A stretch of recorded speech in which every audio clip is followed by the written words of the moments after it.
All right. Hello, everybody. So today, hold up, catching up with the chat.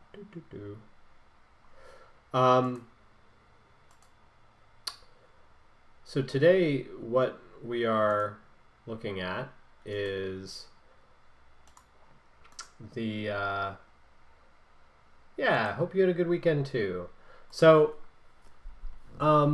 a few housekeeping things. So I've gotten a few questions about pitching your animations, and part of what we're going to talk about today is actually like brainstorming and how, to get creative ideas going. So look forward to that. But also in terms of some things that came up in the discussion from the last class, I should probably wait for some of this to talk about some of this when like more people are in chat, because there's like only 3 people watching right now. 2? Okay. 3? Okay, let's see. Here come people. I think I'm gonna take a water, get some water real quick here.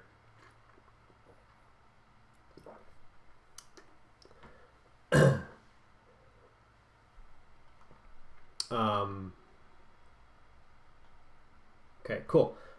More people are starting to file in, so I can get to things. But there were a few questions in the last class that I want to make sure I clarify. I think there was like, some folks are not, maybe I need, so the animation you're going to do for the end of the semester is going to be like 30 seconds to a minute, like max.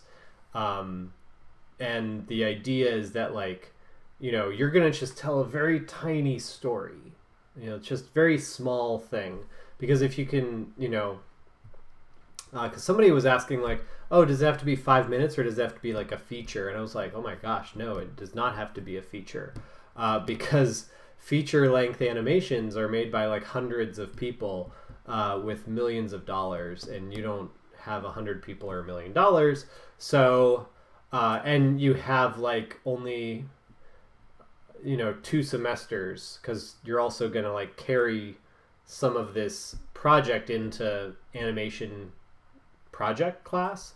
So I think, yeah, like, no, you're not going to have a giant feature-length film. Oh, somebody asked, how's my cold? It's better, yeah. Still a little sniffle, but not from the actual cold, just from, I don't know, aftermath, we'll call it. So, let me type in Discord like, hey, I'm starting.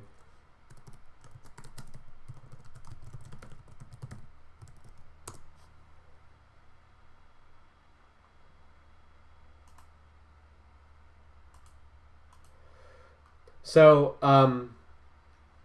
yeah, there was that. I had mentioned to people that, if you do want to team up for some of these, like you'll probably eventually have to team up an animation project anyway. So I would recommend, like, since the idea of this class is that some of the stuff you're going to do lays the groundwork for that class project, I would, if there is somebody you want to team up with, still make all of your pitches, but like I'm okay with people teaming up, dividing and conquering. That's cool by me. Trying to think what other stuff was talked about. That's mostly it. So I hope like things are going well on everybody else's end. All right, so I'm gonna get going, and then if more people file in, yay. But so, and you're going to see this document again because we're going to take a look at it. But last week we briefly touched on pre-production, mainly to say that it happened before some of the drawing specific topics that we talked about. So last week we talked about spacing and timing, and spacing and timing were, as we discussed, like they are steps that occur when you are creating actual animation.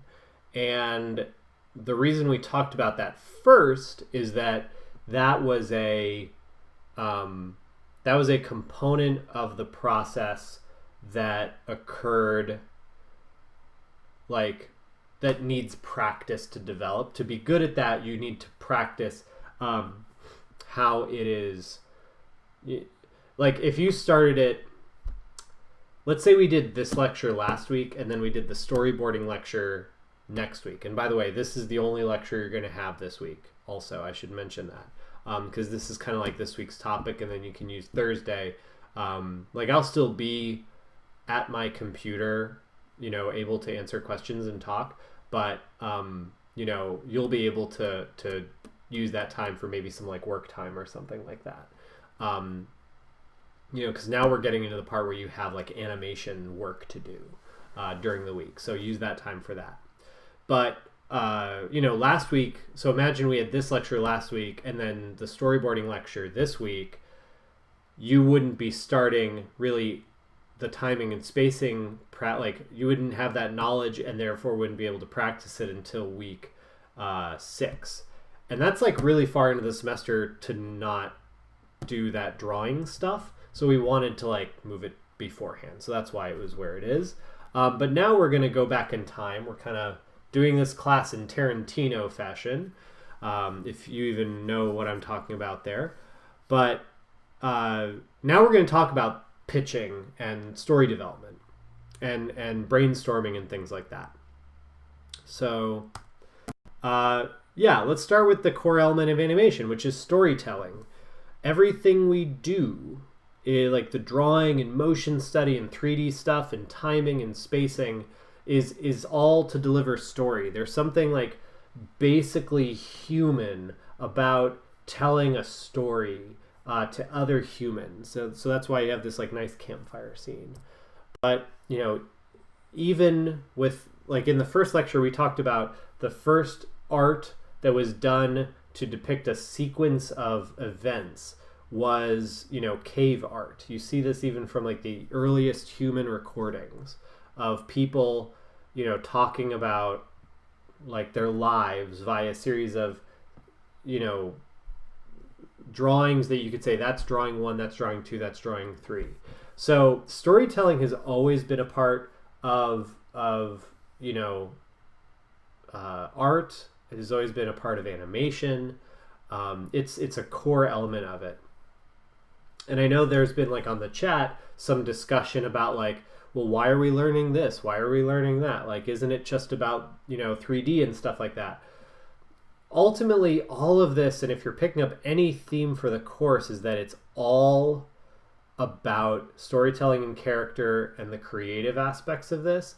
And, you know, everything else we use is just a tool. You know, if you're taking my Games for Education course, you know, I have the same discussion with people where it's like, you know, the engine just, it doesn't matter. Like, it matters insofar as like that's the thing you're going to sit down and build with, but you know, all of your creative ideas, all of, you know, what you're trying to achieve with one of those products is, or one of those, you know, creative endeavors is something that is like speaking to the human being at the other end of it. It's not like I used Maya well or I used Unreal well. That's not a goal in and of itself. You know, our goals should always be based on storytelling and communication and emotion. So that's what this is all about. And that's what all of this comes from, is that sort of process of building good stories. So our tools have evolved, but everything still revolves around like telling a great story to your audience. Hello, people that are coming in. So first things first, again, I wanted to cover this a little bit because I know people were having trouble coming up with ideas. So, let's talk about, first of all, where story ideas come from. And the thing to know is that they don't just come fully formed out of your brain. There's no, like, you either got it or don't with creativity. It's like, it's not, it's, it doesn't come easy for people. It's not it's something you can train. It's something you can build. And so again, like, the story doesn't just pop out of your head, right? Fully formed. What happens is that, people go through a long process of, like, coming up with ideas and brainstorming. And what is brainstorming? Well, brainstorming is where you do some activities designed to basically throw your head off, not your physical head.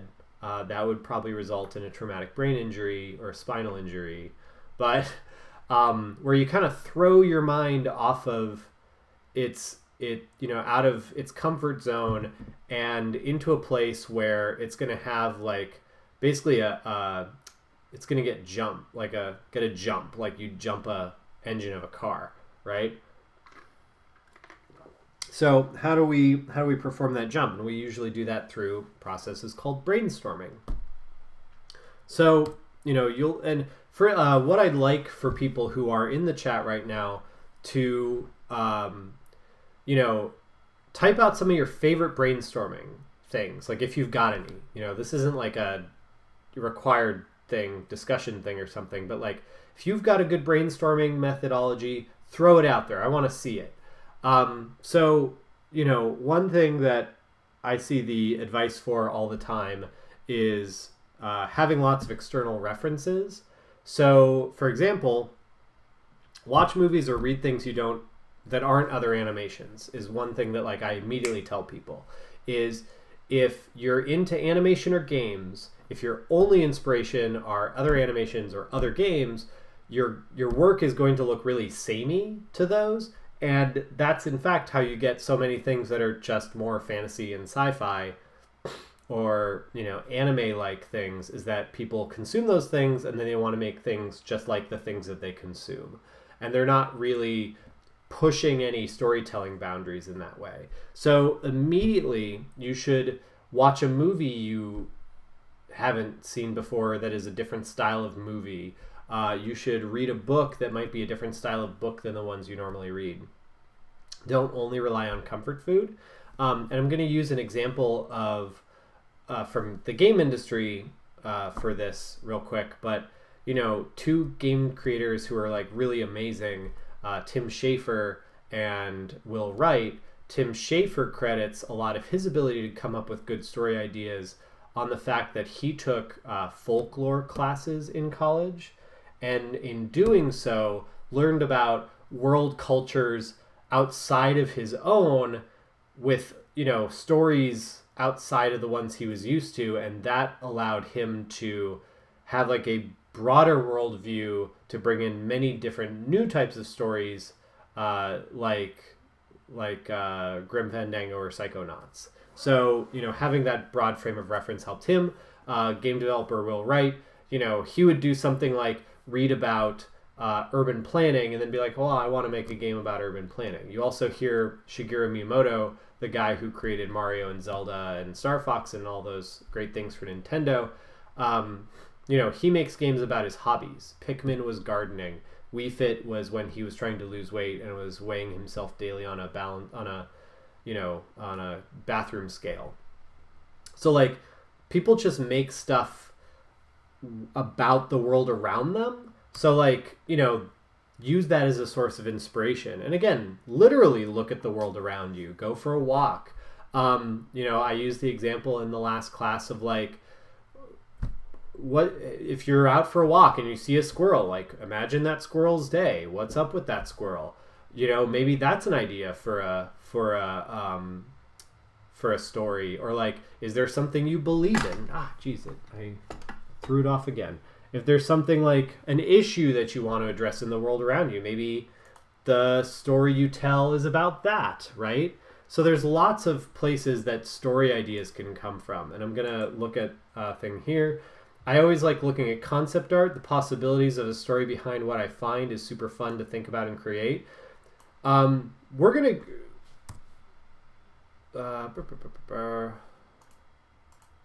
So like, okay, that's really interesting. So I like looking at concept art. But even think about like concept art is art for games and animation and film. What if like you looked at art, but you looked at a work of art, like a work of fine art, and imagined what's going on in it? So even outside of those familiar like industry checkpoints, because then you get into like the public domain. So remember that, and I'll go over like some rules of thumb for knowing if something's in the public domain in a second. But the thing about public domain is that like if you don't know, it's works that are old enough such that they have passed out of the period that they can be held under copyright. So, you know, world literature, like Alice in Wonderland is public domain. 20,000 Leagues Under the Sea is public domain. You know, all of these things, Oz books are public domain. Or most of them. Like Moby Dick, did I say Moby Dick? I can't remember, but like that's public domain. I made a game last year based on Don Quixote, which is a 400-year-old novel written by Miguel de Cervantes. After 400 years, you better believe that's in the public domain. So, you know, looking at a lot of works of art, those would also be in the public domain. So maybe you tell the story of a painting that you see. So knowing how to navigate that world is actually a really good, you know, if you're struggling for storytelling ideas, maybe you don't necessarily come up with an original story, but maybe add a new twist to a classic story. Like I had a student one time do an animation that was it was an adaptation of Alice in Wonderland, but with Indian mythology. And it was an incredible pitch, you know. She had to like switch gears in the middle of it because it was like super ambitious, but the pitch for that was like phenomenal. And, you know, so detailed and really well researched. So like public domain is a really powerful tool, and I really wish people would use it more. And I don't mean like you people, I mean like the game industry and the animation industry. Animation's a little bit better at it, if we're being honest. But, you know, those creative industries are not always doing these, and it's kind of a bummer. Somebody says a lot of J.R.R. Tolkien's inspiration was from traditional folklore. Oh yeah, he learned a lot about other cultures from learning languages. So yeah, Tolkien was a Oxford scholar of languages, and he invented Middle Earth by inventing its languages, and then from traditional folk tales, sort of like formed the races of Middle Earth based on these like folk legends so that they could speak the languages he created, and then he gave the characters a place to live, which was itself Middle Earth. And then of course made like this legendarium of stories, one little corner of which is the Lord of the Rings. So I always say I really admire Tolkien for his ability to like, he had this entire pantheon, an entire like cosmology of world building content, but was actually very like pretty good, all things considered, about taking like a small part of it and being like, this is the book. You know, the broader stuff bled into it a lot, but it's not like, you know, certain authors that are like, I made this whole world and I'm going to make an entire book telling you about all these places in this world that are unrelated to the core story, but I have them, so I'm going to use them, darn it. So, you know, there are authors that do that, and I hate it. And it makes it hard to get through their work. But yeah, Tolkien is a really good example of using folklore and remixing it. Oops. So another one is, so an actual brainstorming exercise you can do that I like is if you write random words on Post-it notes, or you get like maybe a few people to do this and rearrange them on a wall. In the last class, I used the example of Super Mario Brothers. So, really think about Super Mario Brothers like a plumber who is in a land of mushrooms trying to save a princess from sentient turtles who are ruled by a bigger dragon turtle that has a red mullet, right? So if you're going to, who breathes fire? So like, imagine the Post-it note of plumber, mushroom, turtle, mullet, fire, right? That's a weird brainstorming activity outcome, right? So it's stories don't have to all be super logical. They can be illogical, but then you just kind of have to like go for it. And then the last one I have, and this is what the image is, there's a game called The Exquisite Corpse that you can play by basically you have a few people and you there's got to be some sort of like digital version of this because otherwise how are we going to exquisite corpse in via Zoom, but so the basic rules of the exquisite corpse are that you the first person draws the head of a body and then folds the paper over but leaves little marks of like where the neck ended, and then the next person draws like the torso or upper torso depending on how many people you have of that character, and then folds the paper over leaving marks for the next person to pick up on, and then so on and so forth down the line. And then at the end you unfold the paper so that everybody can see everything combined, and it creates this like surreal nonsensical creature. And that's a way to, again, sort of like jar your brain out of like, I'm going to make this whole character with a unified aesthetic. It breaks it out of the rules of that, and you're generating a thing as a group in sort of like with chaos think, right? And Exquisite Corpse does not have to be explicitly drawing. It can be text. So you could do, if you're coming up with story ideas, Exquisite Corpse poetry or storytelling, where maybe you write like the first sentence of a story and the next person writes the next sentence and the next person writes a line of dialogue and so on, folding the paper each time. And then at the end you unfold the paper and read everybody the story that they came up with. But that's another brainstorming activity. Again, it's taking your brain out of its like self-directed logic place, and it's kickstarting it by putting it in a place that like of nonsense and whimsy that's gonna like actually make ideas come out. And again, the same thing happens with like somebody in the last class said, listen to music of a genre you've never listened to before. Or somebody said, I listen to Broadway musicals that I don't know the plots of.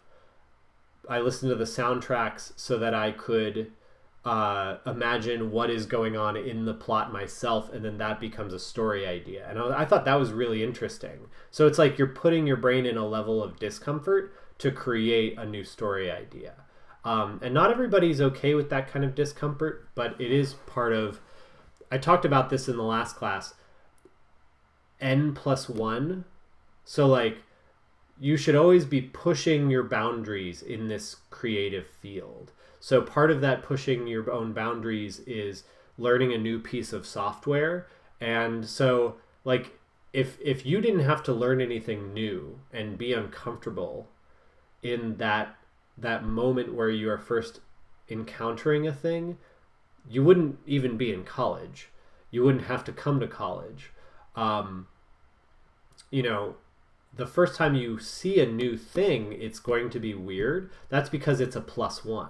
So you as you are N, and +1 is like the next step of personal development. So once you go over that +1, that plus 1 actually just becomes the new n, and there's a new plus 1.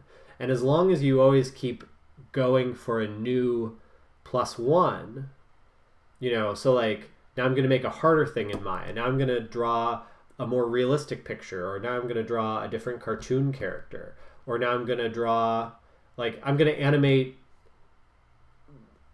Now I'm going to animate a bed running like a horse. Now I'm going to animate a bed with two characters physically reacting to the bed running like a horse, right? That's n plus 1 is, you know, doing the next creative step and then, you know, getting better from it. So it's kind of like coming up with like these different ways of creative ideas is like that level of discomfort you feel is normal and is actually good because it's always you improving. Because if you stop improving, then you're just kind of stuck. You're that guy that you know, can't keep working at the architecture firm because the firm has Revit now and you've only ever known AutoCAD. So he like refuses to add that plus 1 to go for it. So, you know, that's like that's how this development works. Like you should always be kind of like being a little bit out of your comfort zone so that you can like learn and create new things and new ideas and get better. So another, again, ideas can come from anywhere. You just have to be like attuned to where they might possibly be. So for example, Axe Cop, which is a comic and a cartoon series that's super famous, wouldn't exist if a 30-year-old dad didn't say, you know, this stuff that my 5-year-old son is coming up with should be a comic book. And he just drew his son's story ideas about a cop with an axe, unironically, as a comic book. You know, he didn't like make it look like a child's drawing or anything. He's just like, nope, I'm going to draw the comic book as a comic book. And now they have Axe Cop money because, you know, that's a really good idea. But, you know, they embraced the sort of like uniqueness of that premise of creativity and made like wild stuff. So, so in terms of public domain, I said that I would talk about public domain real quick. Here's some rules of thumb about copyright. So if something is released in 1978 or after, copyright rule is life of the author plus 70 years.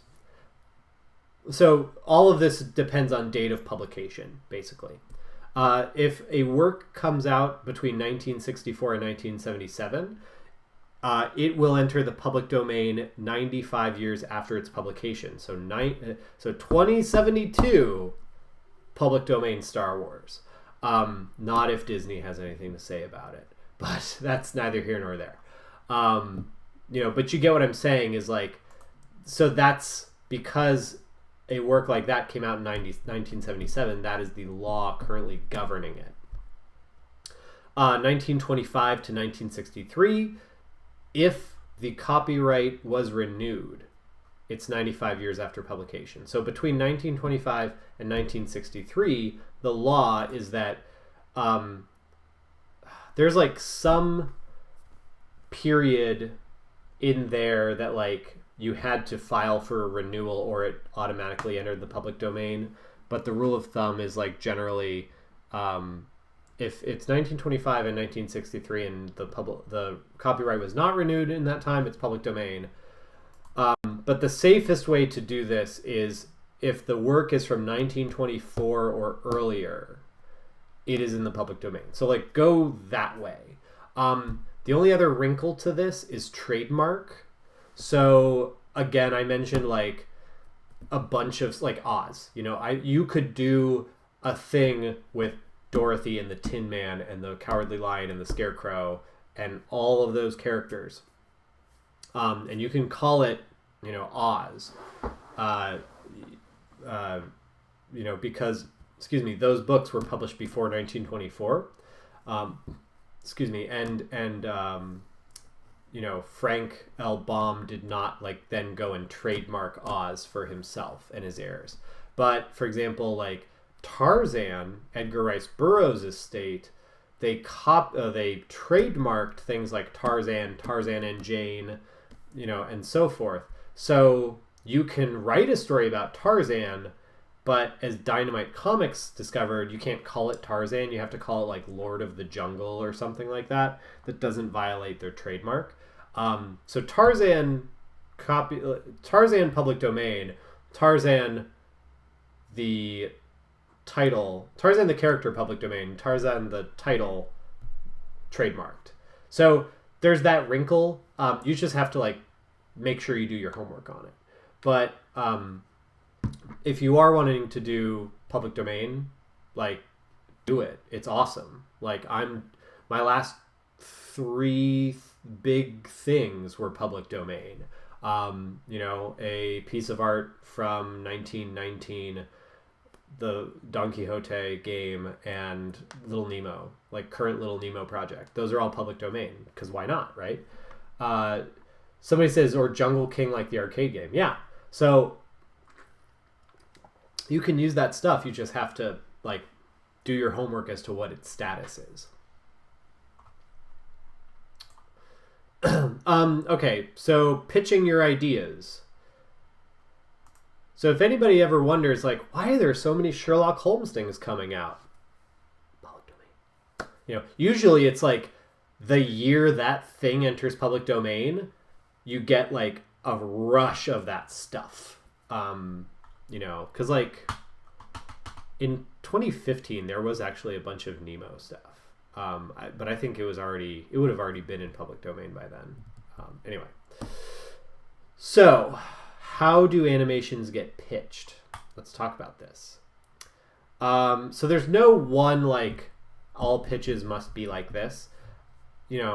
So one of the things with this lecture is that to get the most out of this lecture, go listen to the intro podcast. I think it was already part of your syllabus.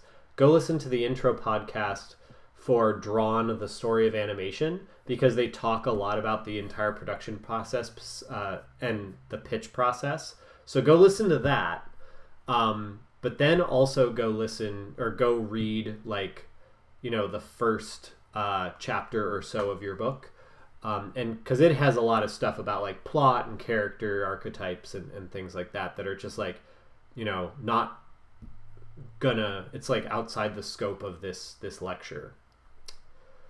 But to pitching, in short, and again, listen to that podcast, there's no one way to pitch. Sometimes a pitch can be a really good paragraph, or like, so the person speaking in the podcast was like, a pitch can either, like, you see really great paragraphs that get bought, or you see like dozens and dozens of pages of documentation that don't go anywhere because the storytelling and the appeal of it are low.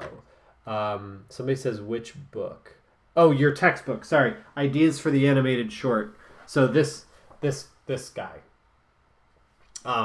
This is the one that has like all of the information about like the steps of production and like how storytelling happens in animations. So, but a thing that is pretty common is the idea of a pitch Bible. There's no one document that is a pitch Bible, but there are things that like good pitch Bibles have. So there's this handy image on this slide here. So some things that the pitch Bibles have are eye-catching art that tells a story.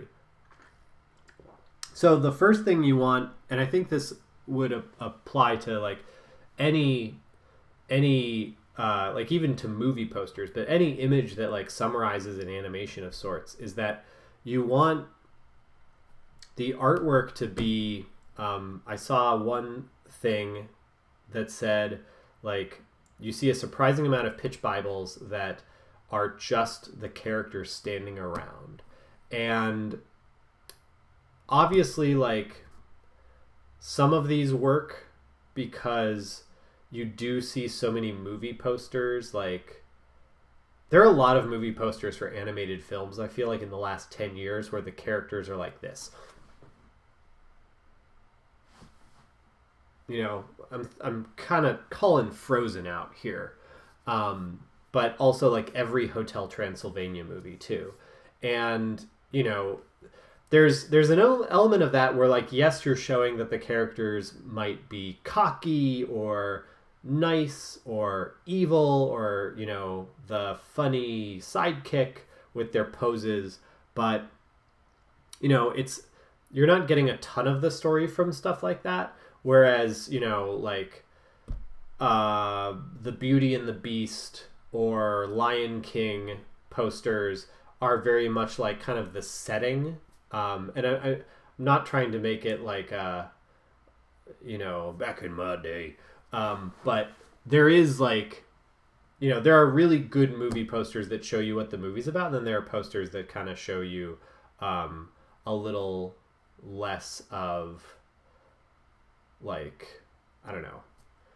The Spider-Man Homecoming poster was great because it was like he's Spider-Man, but he's in his school jacket, but he's chilling like in New York. So there's this like juxtaposition of he's Spider-Man, but he's in high school. So like the balance of having to be Peter Parker and the balance of having to be in high school are really apparent in that movie poster. And I think like that kind of art is really telling as opposed to just like pictures of the characters. So that's one thing that they say, like, if you have a cover sheet, you should try to pitch with something that really like embodies the story instead of just like a picture of all your characters. These things should be concise if you make them. Now, one thing that they bring up in that podcast, and I keep bringing this up because it just has like interviews with people from industry, from like Seth Green, who made Robot Chicken, to the guy who made OKKO Let's Go Heroes, to Rebecca Sugar from Steven Universe, you know, a writer from Futurama, things like that, is they talk about like if a show, you know, the idea that like who is coming up with the creative idea of the show. If they're a writer, then the writer is probably going to come up with you know, more story stuff, and then they're going to, you know, more finely tuned story stuff, and then the art is going to be, instead of like custom art, it might be like what you would call mood board art, which is more like, here's a picture that looks like what I envision the show being. So that's like a mood board. Whereas if it's an artist driven show, they might have some help fleshing out some story parts, but it's going to be like a lot of artwork.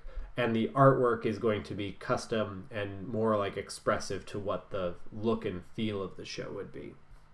So, you know, you get these different aspects of it. Concise, assume with any documentation, and this goes for cartoons and games, any documentation that you're pitching, people are going to read down to your resume for and cover letters, right?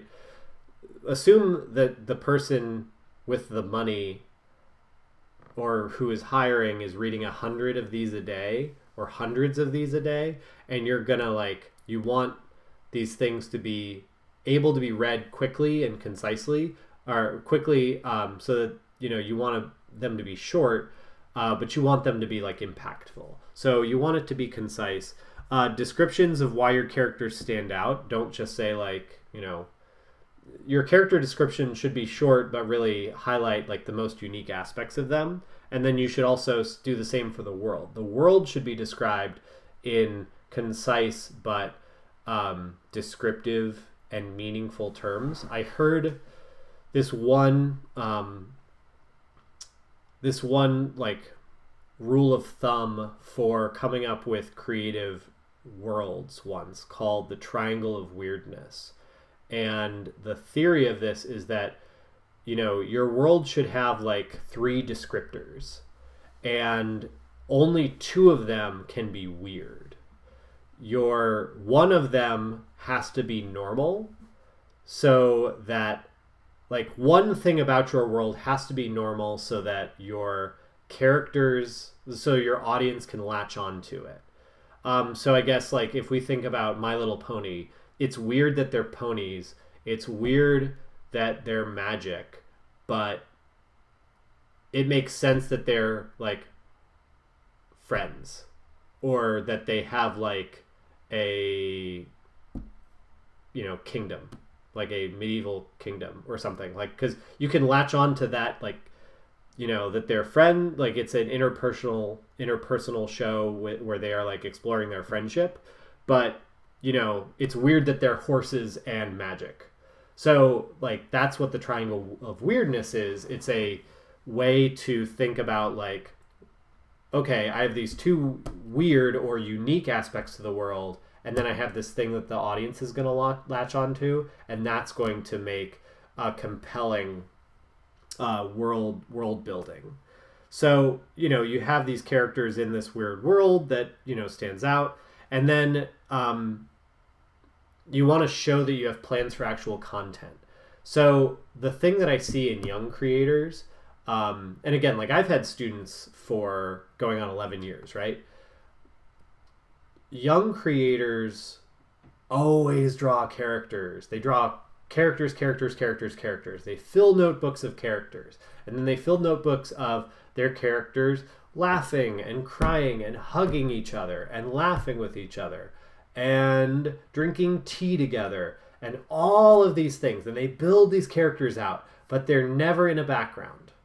And they never have a landscape, like a wide shot of where these characters are or where they live or what their world looks like. And they never have it worked out of like what is going to happen to the characters, where they're going to go, what their goals are, what their mission is. And this translates into, again, like with games, what do you do? What's the, if I hit the A button, what happens? If I, what is the repeatable action? So it's like you want to show, when you have documentation like this, what it is that the person is going to be consuming. It's not enough to have cool characters. You want to be like, well, what are some story ideas in this world with these characters? Basically, you want to show like, well, what are your episodes going to look like of season 1? Like, what are it's not like you're writing out every single script, but you're like, so-and-so, Twilight Sparkle lost her book, or she's making a cake, but then something evil falls into it, and then it becomes a giant monster. You want those kind of premises so that you can have like, this is what we think a like season of this show is going to look like. So that's super important too. And then of course, like who you are, what you've done, things like that. And then again, this is like a lecture that summarizes a lot of these things. I would like screen cap this slide right now, because there's this really great series of articles on cartoonbrew.com, which is a great website you should follow if you're interested in animation. But they have a really great how to pitch your animation idea like set of articles. So I would go read up on that because it's really good. Let me know if there are any questions. Also, like, I know for the pitching you're doing for homework, this is not for that. You don't have to make a pitch Bible for your homework that you had. That's really just like a elevator pitch on a forum. So don't worry about that. But like for this, it's, for like your potential future job, that's how you pitch. You make a pitch Bible.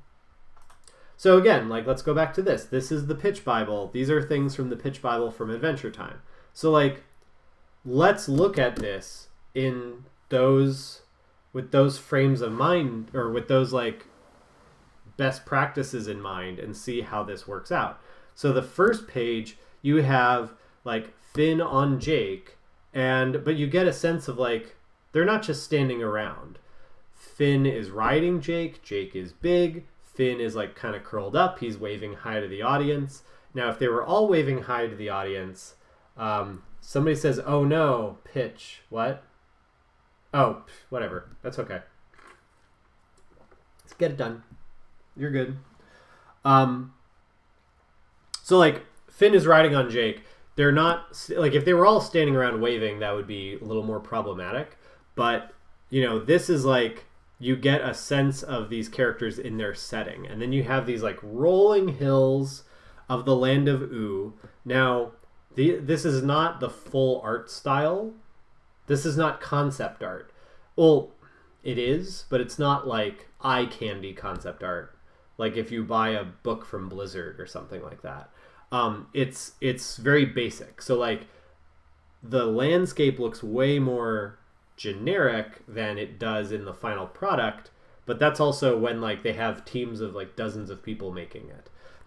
You have these like nice rolling hills, and they're simple, but you get the idea of like here's these characters on these hills, and then what's happening in the world. There's this like weird rainbow unicorn thing that flies around all the time, and there are monsters, and there's a bubblegum castle, and there's a big fire, and there's some mountains with an ice king flying over them, and there's a vampire. Wait, there's a character who looks kind of goth and heavy metal sitting on the hill playing her electric guitar. But wait, are those bats above her? Is she a vampire? What? Immediately you're getting like this sort of weird, this like good sense of things to latch onto and be interested by, even in this first image. There's like, it's kind of tantalizing. You want to see more. So again, Finn and Jake, adventure time. Here's Finn. That's actually like the most horrifying version of Finn I've ever seen. He's like kind of, I don't know, scary smiling. But yeah, here's Finn and Jake among some monsters in their weird world. It looks like they're dancing with them. They're best friends. There they are looking at the stars together. Let's look at Finn's character. He's half wacky, but he's also kind of serious when he needs to be and when he needs to fight. Jake the dog, super chill, but he can also become really big. Here he is being really big, but then also being a friend to Jake. And then there's Marceline, the vampire queen. She's a vampire who's also a great, guitar player that plays heavy metal. This is giving you the idea of adventure time. And it's like sketching out the very basic point of the show and its interesting elements without like, all of the show pre-prepared. This is like a nice pitch for the show, the basic ideas for the show. So that's kind of how you would pitch a show like this is, you'd have the core elements made up, but you see that not everything's fleshed out. Like Princess Bubblegum isn't in here. All the stuff that becomes like this really heavy lore might have been thought up, but it's not necessarily the thing that is like in that introductory material. So last week, or real quick, so like let's assume that you got money. Let's assume you pitched your show. I have somebody says I have a book that's the Art of Steven Universe. At the beginning of the book, they show Rebecca Sugar's original drawings of her characters and her ideas. Really cool to see the process. Yeah, sometimes creators actually do document their pitch documents, which is really nice. I like seeing stuff from the creation of stuff because, one, it's useful to me as a teacher who then has to give lectures on it. But two, it's also good because you see that it wasn't always perfect. I get, yeah, if that makes sense. You see that it was at like a napkin sketch at some point. And that's good because like part of the point of being in a program like this is that you are making a journey and a transition from consumer to creator. And it's hard to make that transition if you are only ever thinking about the final product that is the thing you're consuming. If you're seeing what it was like before it was big, then you get like much more insight into like how it got there, rather than just kind of like seeing this great monolithic thing and being like, well, how the hell am I ever going to make that? The answer is you don't. You get money, and then you hire people to help you. So let's talk about plot.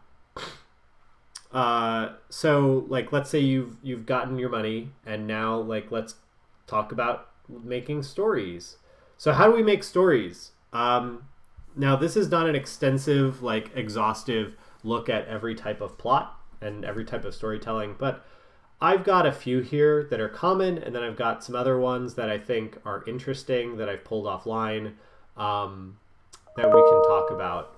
But, you know, if we look at like plot, basically the plot is the sequence of events and emotions that are necessary to move an audience through a story. And here you have pictured the three-act plot, three-act structure, which the three-act structure, let's talk about this.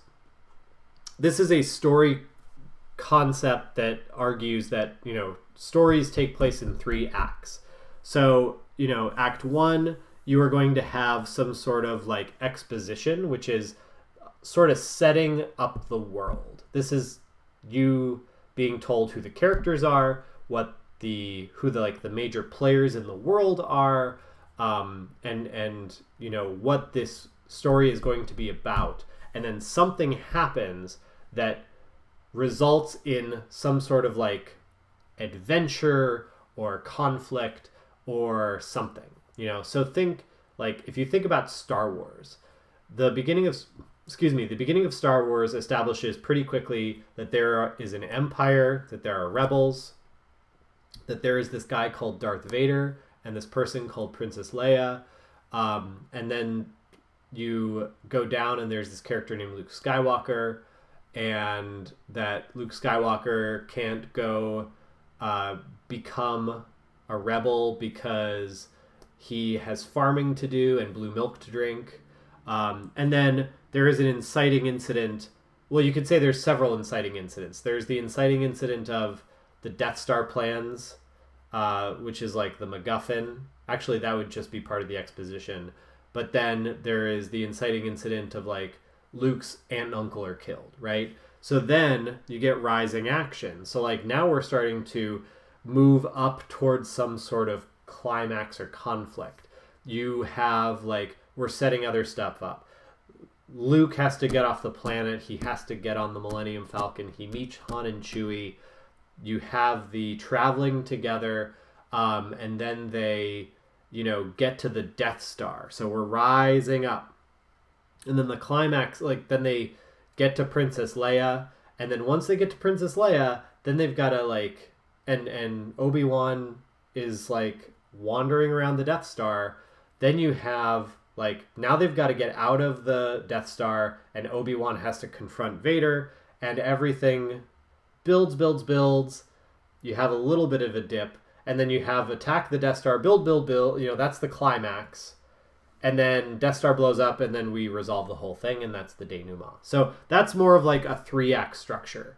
You know, or it follows a general 3-act structure. It has a few bumps because is getting through the Death Star rising, or is it climax in and of itself? So somebody says, crazy how they dedicated, how much they dedicated to exposition and setting the scene. Yeah, like a lot of these are really, you know, exposition can, like, these aren't neat things. Like it will take a third of the movie. You know, Jaws is a pretty good 3-act movie.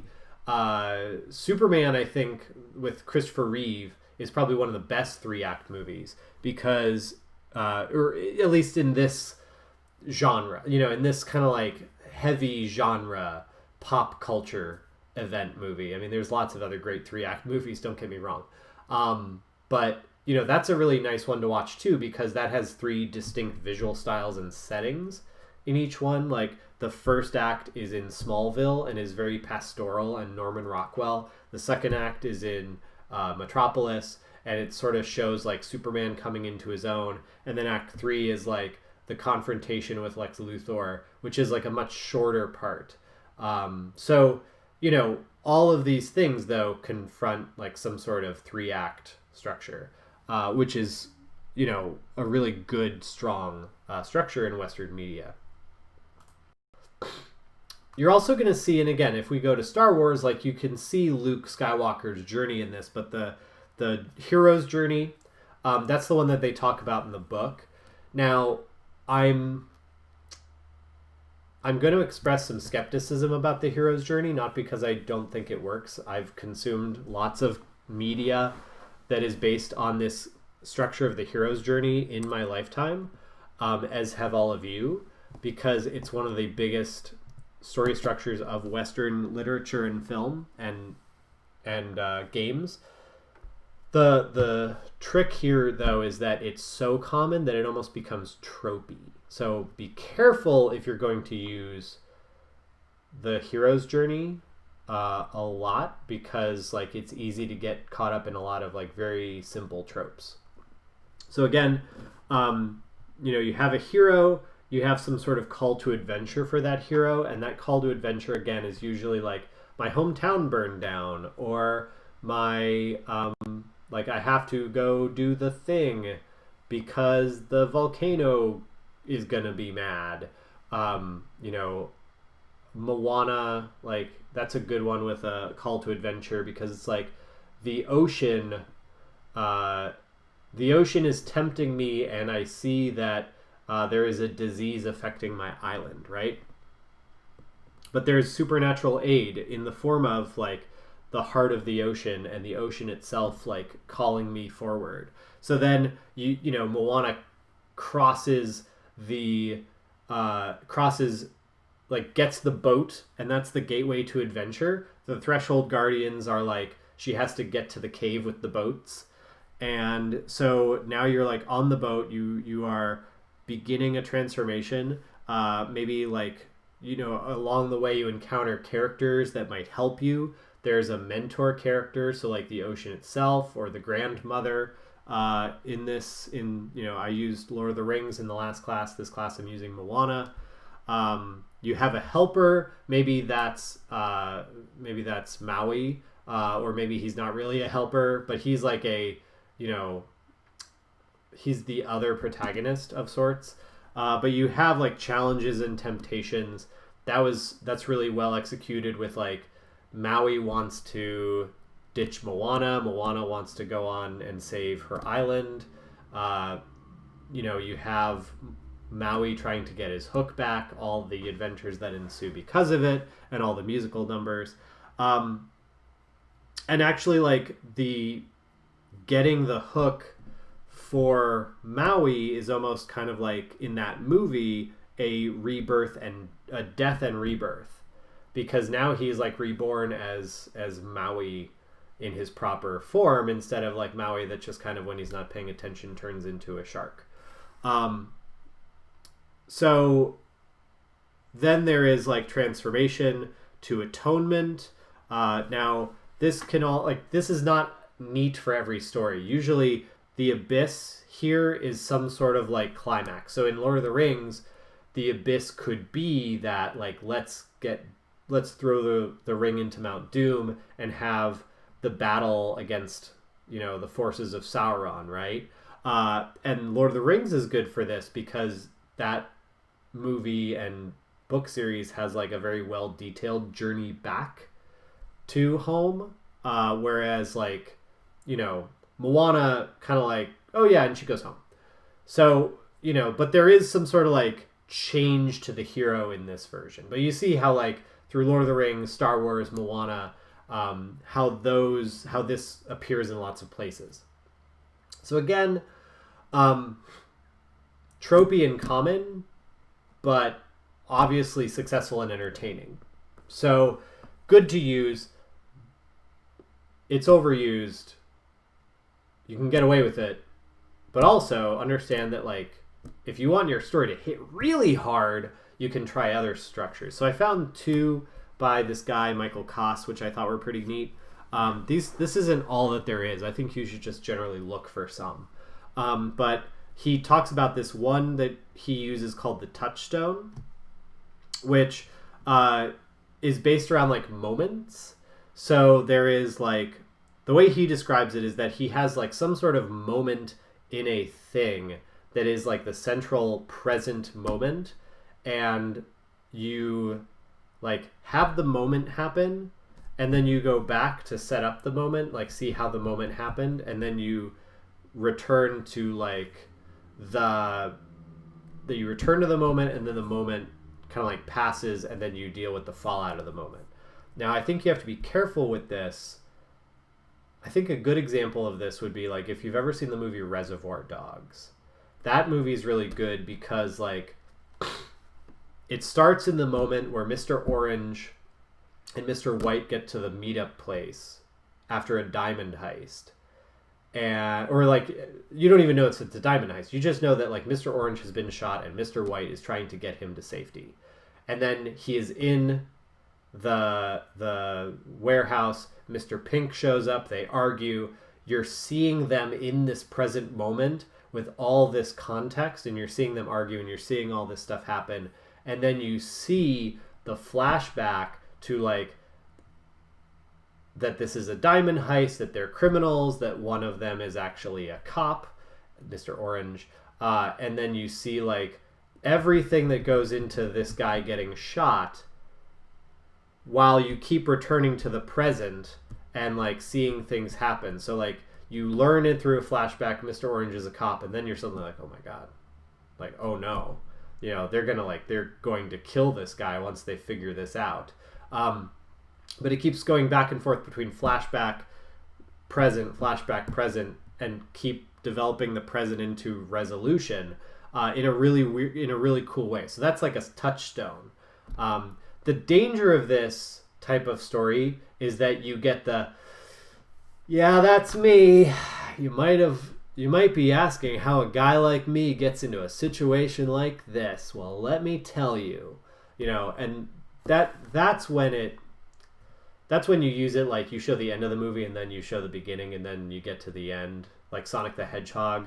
And I liked Sonic the Hedgehog, but, it used the, yeah, that's me beginning. So, bad version of this is, yeah, that's me. Good version of this is like Reservoir Dogs. So if you haven't seen Reservoir Dogs, go check it out. It's a good movie. And then another one that he talks about is like a wagon wheel, which I also thought was like a really interesting structure because, so I guess Reservoir Dogs has this a little bit, but, more so it's like if there's a movie where like an event happens, like some unifying event, like the world blows up or, something crashes to Earth or something like that, and it's that one event played out from different points of view multiple times through the movie, and each one tells you a different thing about the event. That's like what he talks about as the wagon wheel structure. There was an example of, and I'm not saying this movie was going to be like this, but there was at one point going to be a Halo movie, and the Halo movie was going to not be about Master Chief. It was going to be about Master Chief, but in a way that he was, quote unquote, the most important tertiary character, meaning that it was going to be about a bunch of characters and how they understood Master Chief. And so, like, if Master Chief is the central character, how the ODST guys look at him is one spoke of the wagon wheel. Maybe how some Covenant characters look at him as another spoke. And, everything revolves around the Chief, right? So that might be like a really interesting movie structure for a famous character instead of just like follow the famous character. And in case people are wondering like what happened to that movie, the rights to do the Halo movie fell through, but the deal was still made with the director, so then they made District 9 instead, which was an awesome movie. So it actually was good we didn't get a Halo movie. Don't at me if you think otherwise.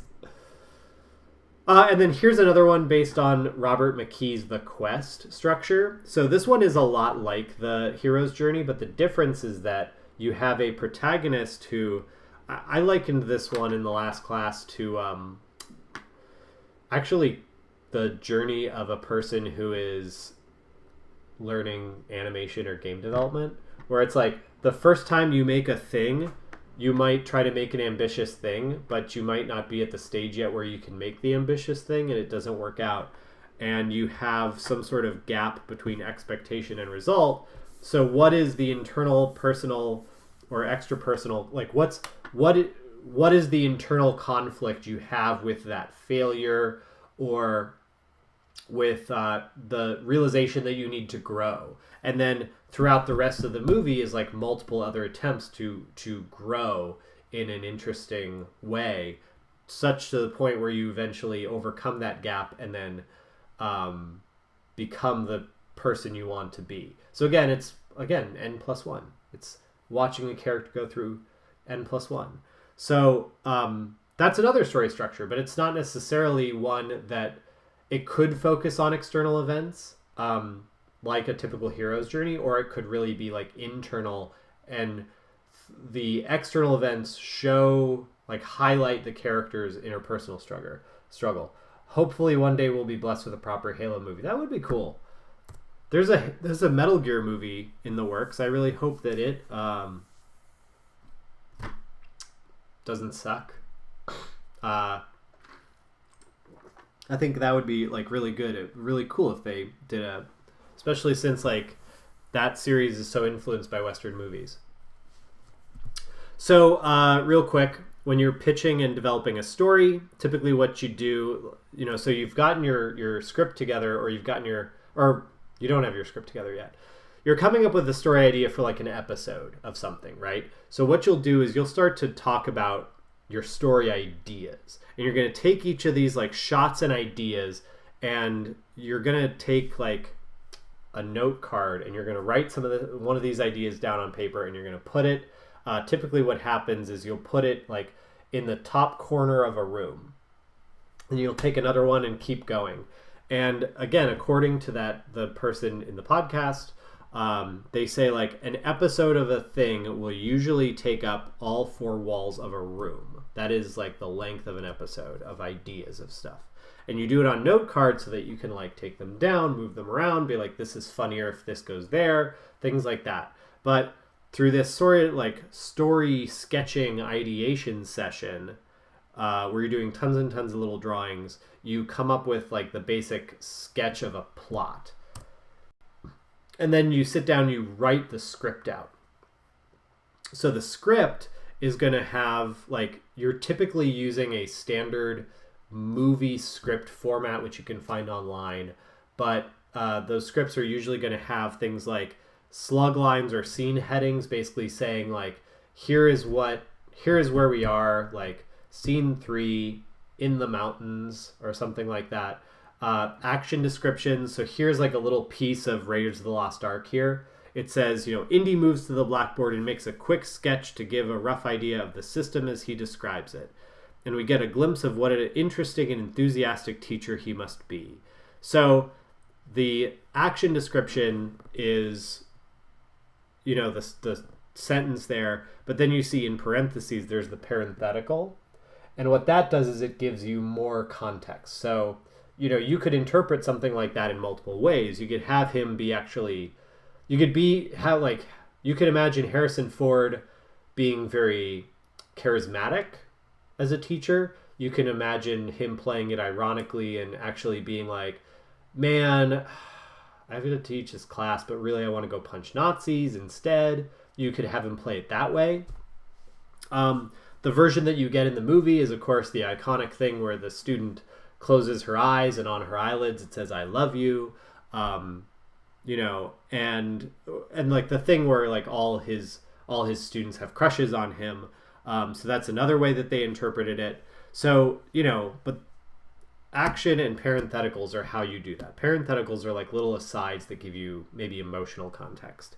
Dialogue, that is just like Indy says this, Musgrove says that, etc. And then transition is like the characters leave and then this kind of shot, and then it follows them as they discuss, so that's transitions. It's stage directions.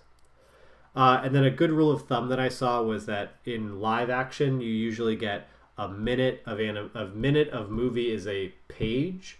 In animation, because you're often having to like explain more, because you're basically giving like directions to a artist instead of just being like build classroom set. it's maybe like 1.5 pages of script to a minute of animation. Somebody says, very unconventional, but Hayao Miyazaki makes his movies with no scripts and just makes the story as they animate. Probably not the smartest idea for anybody but him, LOL. Yes. And I'm not saying that's a bad thing. It's Miyazaki, like, right? I'm not qualified to argue with Miyazaki. None of us are. There are always outliers. There are always people who are brilliant and can break those rules. But that's why you learn rules, so that you can break them and you can like craft your own process.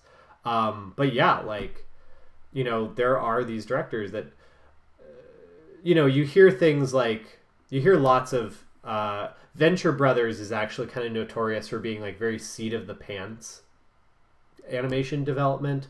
Those guys like don't do anything normal, and that's why it took so long for any seasons to come out.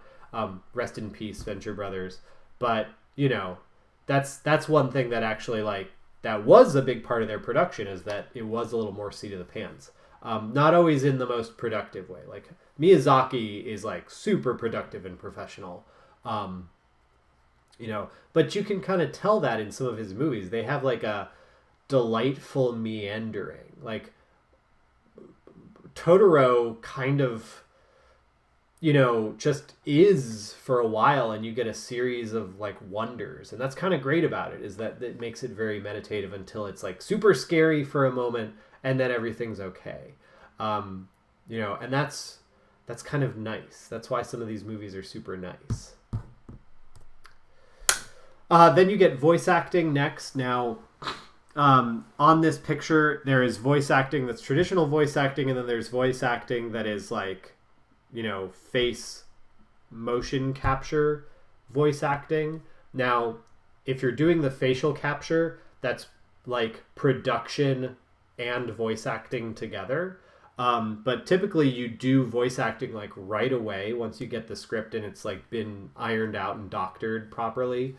You basically build a radio play, and you have these actors do multiple takes of like, can you do this one a little sadder? Can you do this one a little happier? So you have lots of choices. The goal is you get these recordings and you make that radio play for two reasons. One, you want that there so that you can time any animation that is produced to those mouth movements and those lines. So again, those like that thing on the X sheet where you're like writing out specifically when in an animation a sound occurs in dialogue, that's taken from this radio play. But then also you want it early on so that in case something needs to be re-recorded, you didn't do it like as the last thing and then have it blow up your whole movie. You can bring in somebody for re-recordings. Now, obviously, you don't want to do that because that costs money, and getting a very expensive actor, like a very expensive famous actor to come back is like you're paying them more. So you want to like try to get it in the first time with as many variations as you can in these sessions that you like have paid for already, that are in the film's budget, the film's core budget. So like that's why you do it early, so that you can do it that way. And then we'll end on this storyboarding, and this is where you kind of make that leap into like full production, because really what you're doing is you're taking that script and you're making the shots. You're showing like, this is what's going to happen, and the camera will move this way and the characters will go that way, and you're actually like making the movie before it's actually made. You're creating the comic strip version of the movie that will guide an animator to like be able to make their X sheets and then do their timing charts and then do their actual animation. So as you can see, before you sit down and draw, you have answered all of the questions that should really come up in terms of like, well, how do I sit down and make this thing move? You know, it's not just you just like come up with an idea and then get drawing. It's that you come up with an idea and you go through all these steps that also involve drawing, but involve drawing in much more of like a sketching way, sketching ideation way, like concept art way. You know, and when I say concept art, I mean like pencil sketch concept art, not like the eye candy, let's put this on the art book that you can buy at the Disney store, you know, or like, you know, the bookstore at GDC or something like that, or on the website. I'm not talking about that like eye candy concept art. I'm talking about, which is called key art. I'm talking about like, you know, again, stuff like this. So, you know, you go through those elements of ideation, you put your story together, you record your voices, and then you get, you know, and then you start the actual production with like, let's storyboard this in a more finalized version so that our animators know what to make. And then a bunch of drawing happens. So next week, so remember, no lecture Thursday. We are, that's going to be your work time, but we will... Next week, we're going to talk about storyboarding, and we're going to talk about that, how that production happens. And then, yeah, principles of animation after that. So let me know if there's any questions. I'll be around for a few more minutes, but I'll also be on Discord. So otherwise, Thursday I will be around in case people have questions. But like, because so much is drawing practice right now, I want you to have that time. So that's it. Have a good one.